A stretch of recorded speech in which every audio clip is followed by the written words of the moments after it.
ओखला में असदुद्दीन ओवैसी ने एआईएमआईएम उम्मीदवार शिफाउर रहमान के सपोर्ट में रैली की है। इस दौरान उन्होंने बीजेपी, कांग्रेस और आम आदमी पार्टी पर जमकर निशाना साधा है। ओवैसी ने कहा है कि ताहिर और शिफाउर रहमान को जानबूझकर फंसाया गया था।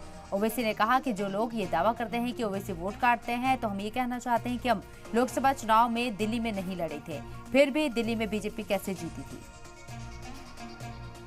5 साल के बाद फिजिकली उनकी वाइफ, उनके बेटा बेटी, उनके भाई बहन उनको देखेंगे, हाथ लगाकर महसूस करेंगे कि ये हमारे सामने आए।